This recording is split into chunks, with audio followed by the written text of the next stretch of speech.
लोथल और धोलावीरा जैसी महान धरोहरें हैं जो हजारों वर्ष पहले भी समुद्री व्यापार के लिए मशहूर थी। हमारे दक्षिण में चोल साम्राज्य, चेर राजवंश, पांड्य राजवंश भी,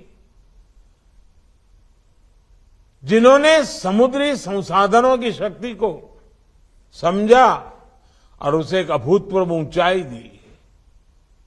उन्होंने न सिर्फ अपनी समुद्री शक्ति का विस्तार किया, बल्कि इसकी मदद से दूर सुदूर के देशों तक व्यापार को ले जाने में भी सफल रहे। छत्रपति शिवाजी महाराज ने भी एक सशक्त नौसेना का गठन किया और विदेशी आक्रांताओं को चुनौती दी। ये सब कुछ भारत के इतिहास का ऐसा गौरवपूर्ण अध्याय है जिसे नजरअंदाज ही कर दिया गया। आप कल्पना कर सकते हैं, हजारों वर्ष पहले कच्छ में बड़े बड़े समुद्री जहाजों के निर्माण का पूरा उद्योग चला करता था। भारत में बने पानी के बड़े बड़े जहाज दुनिया भर में बेचे जाते थे। विरासत के प्रति इस उदासीनता ने देश का बहुत नुकसान किया। ये स्थिति बदलनी जरूरी है।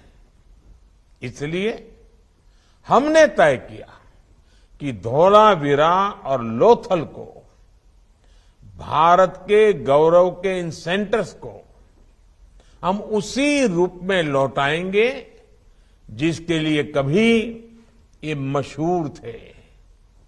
और आज हम उस मिशन पर तेजी से काम होते देख रहे हैं।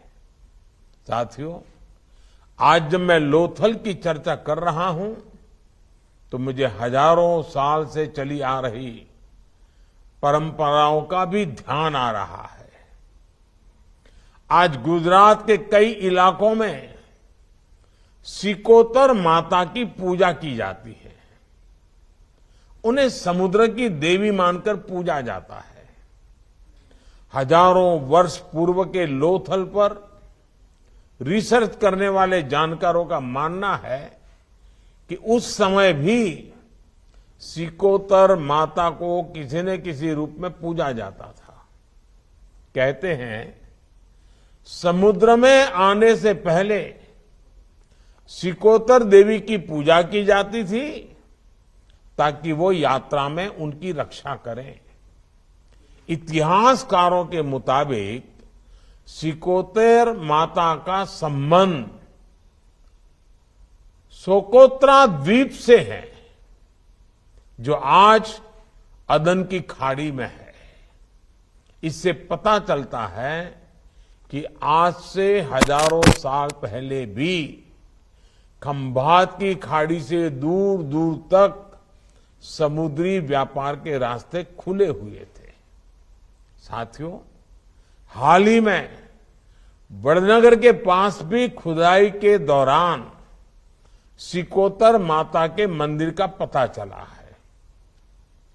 कुछ ऐसे साक्ष्य भी मिले हैं जिनसे प्राचीन काल में यहां से समुद्री व्यापार होने की जानकारी मिलती है। इसी तरह सुरेंद्रनगर के जिंजूवाड़ा गांव में लाइट हाउस होने के साक्ष्य मिले हैं। आप भी जानते हैं कि लाइट हाउस जहाजों को रात में रास्ता दिखाने के लिए बनाए जाते थे। और देश के लोग ये सुनकर आश्चर्य से भर जाएंगे कि जिंजूवाड़ा गांव से समुद्र करीब करीब 100 किलोमीटर दूर है। लेकिन इस गांव में ऐसे अनेक साक्ष्य हैं जो बताते हैं कि सदियों पहले इस गांव में बहुत व्यस्त पोर्ट हुआ करता था। इससे इस पूरे क्षेत्र में प्राचीन काल से ही समुद्री व्यापार के समृद्ध होने की जानकारी मिलती है।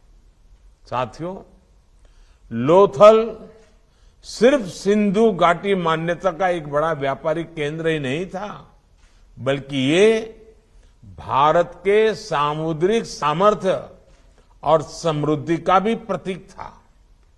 हजारों साल पहले लोथल को जिस तरीके से एक पोर्ट सिटी के रूप में विकसित किया गया था, वो आज भी बड़े बड़े जानकारों को हैरान कर देता है।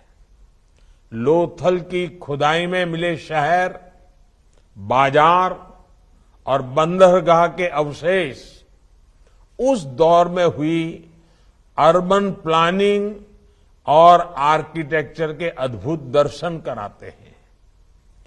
प्राकृतिक चुनौतियों से निपटने के लिए जिस प्रकार की व्यवस्था यहां थी, उसमें आज की प्लानिंग के लिए भी बहुत कुछ सीखने को है। साथियों, एक तरह से इस क्षेत्र को देवी लक्ष्मी और देवी सरस्वती दोनों का आशीर्वाद प्राप्त था। अनेकों देशों के साथ व्यापारिक रिश्तों की वजह से यहां धनवर्षा भी होती थी। कहते हैं कि लोथल के पोर्ट पर उस समय 84 देशों के झंडे फहराया करते थे।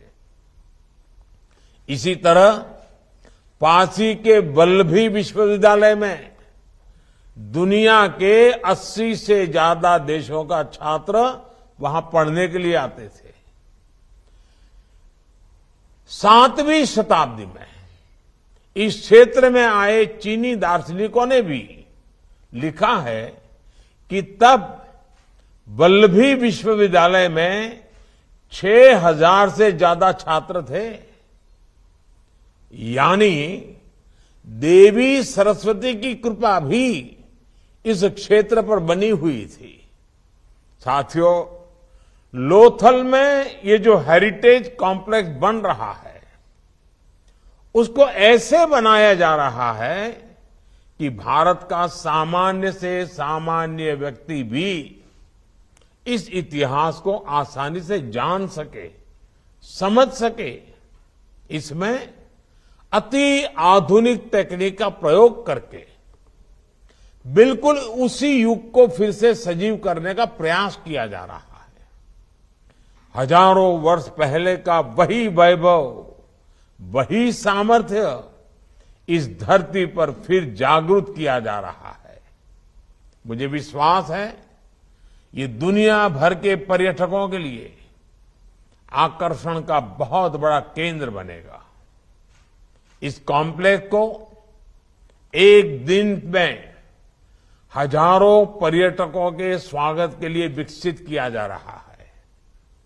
जैसे एकता नगर में स्टैच्यू ऑफ यूनिटी में हर रोज पर्यटकों के आने का रिकॉर्ड बन रहा है, वैसे ही वो दिन दूर नहीं जब देश के कोने कोने से लोथल में लोग इस हेरिटेज कॉम्प्लेक्स को देखने आएंगे।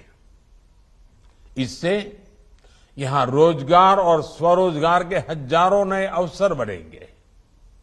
इस क्षेत्र को इस बात का भी लाभ मिलेगा कि ये अहमदाबाद से बहुत दूर नहीं है।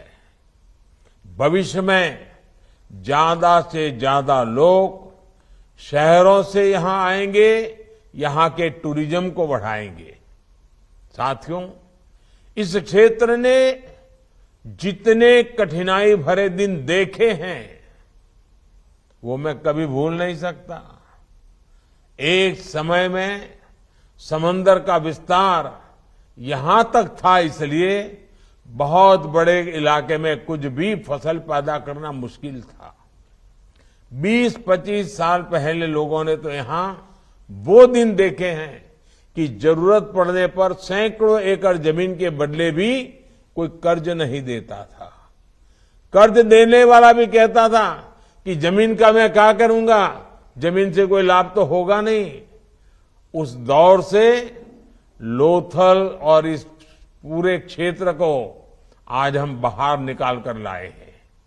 और साथियों, लोथल और इस क्षेत्र का पुराना गौरव लौटाने के लिए हमारा फोकस सिर्फ हेरिटेज कॉम्प्लेक्स तक ही सीमित नहीं है।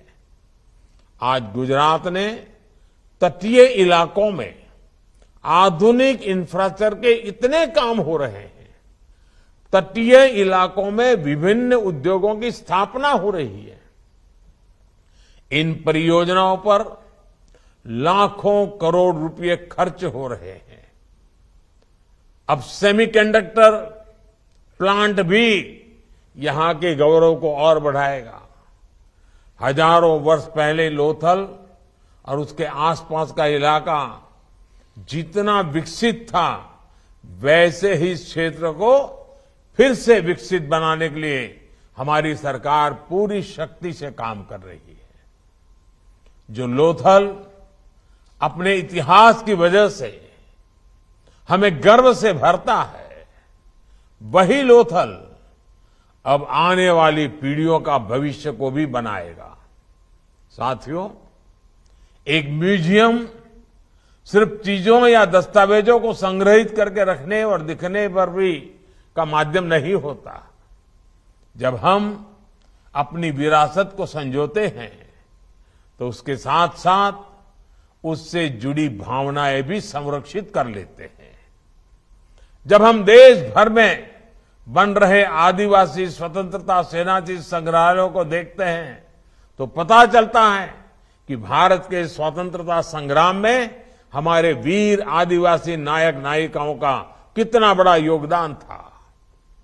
जब हम नेशनल वॉर मेमोरियल और नेशनल पुलिस मेमोरियल को देखते हैं तो हमें इस बात का एहसास होता है कि देश की रक्षा के लिए, देश को सुरक्षित रखने के लिए कैसे हमारे वीर बेटे बेटियां अपना जीवन न्यौछावर कर देते हैं। जब हम प्रधानमंत्री संग्रहालय को देखते हैं तो हमें लोकतंत्र की शक्ति का पता चलता है। हमारे देश की 75 वर्षों की यात्रा की झलक मिलती है। केवड़िया एकता नगर में स्टैच्यू ऑफ यूनिटी हमें भारत की एकता और अखंडता के लिए हुए प्रयासों, तप और तपस्या की याद दिलाती है। और आप सबको पता है, एक बहुत बड़ा रिसर्च का काम चल रहा है। अब केवड़िया में सरदार पटेल स्टैच्यू जैसे बन रहा है, क्योंकि सरदार साहब ने राजे रजवाड़े सब इकट्ठे करने का काम किया। तो वहीं पर जो राजे रजवाड़े देश के, जिन्होंने भारत की एकता और अखंडता के लिए अपने राज शासन दे दिए, उनका भी एक म्यूजियम हम बना रहे हैं। अभी उसका डिजाइनिंग काम चल रहा है, रिसर्च का काम चल रहा है। उसके कारण पहले राजे रजवाड़े कैसे हुआ